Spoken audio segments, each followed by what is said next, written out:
مرکز مطبوعات ریاست وزارت کارهای داخلی شهر دوشنبه خبر داد که سانه 1 فوریه سال 2022 تخمینا ساعت 14:03 در راه ماشینگرد خیابان اوفیز شهروزی در روبروی مرکز برق و گرمیدهی رقم 2 автомашین تمغه اوپل زفیره رقم‌های قید دولتیش 1615 FF01 تحت اداره شهروند مومنوف رستم سال تولدش 1993 ساکن شهر استرافشن ولایت سوخت هنگام به سمت چپ گشتن به автомашین تمغه من رقم‌های قید دولتیش 261 XT01 تحت اداره شهروند احسنوف محمد رجب سال تولدش 1986 استقامت کننده نویه رودکی برخورده است. در نتیجه راننده و دو مسافر اوپل زفیره مردان 38 ساله ساکن استرافشن با جراحت‌های وزنی جسمانی در بیمارخانه بستری کرده شدند. قبلا پرویز تیوی در کانالش در تلگرام ویدیویی را از جای صدمه نشر کرد.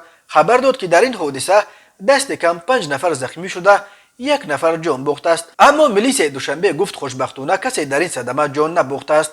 هر سال بر اثر صدمه ها در راههای تاجیکستان تا 400 نفر به هلاکت رسیده، بیش از 1200 تن دیگر معیوب می شوند.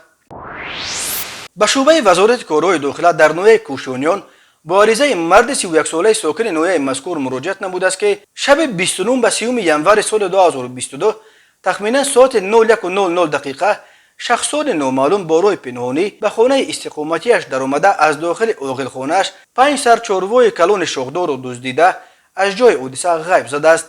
ضرری رسانیده شده 17500 سامانی را تشکیل می‌دهد. هنگام گذرانیدن چاره‌بینی‌های اپراتیوی جستجویی از جانب کارمندان میلیشیا، جوان 27 ساله ساکن امین نویه همچون گمانبر در صادر نمودن جنایت دزدی دستگیر کرده شد. همزمان به شعبه وزارت کارهای داخلی در شهر ایسار با عریضه جوان 19 ساله ساکن شهر مذکور مراجعت نموده است که 28 آگوست سال 2021 تخمینا ساعت 2:03 شخص نامعلوم با راه پنهانی به مغازه خصوصیش در آمده از آنجا یک عدد تلفن موبیلی تمغه سامسونگ A5 را دزدیده از جای حادثه غیب زده است. ضرر رسانیده شده 2300 سامانی را تشکیل می‌دهد. ضمن گذرانیدن چاره‌بینی‌های اپراتیوی جستجویی از جانب کارمندان میلیشیا، جوان 22 ساله ساکن امین شهر همچون گمانبر در صادر نمودن جنایت مذکور دستگیر کرده شد. اوید به این حالت تفتیشات ادامه دارد.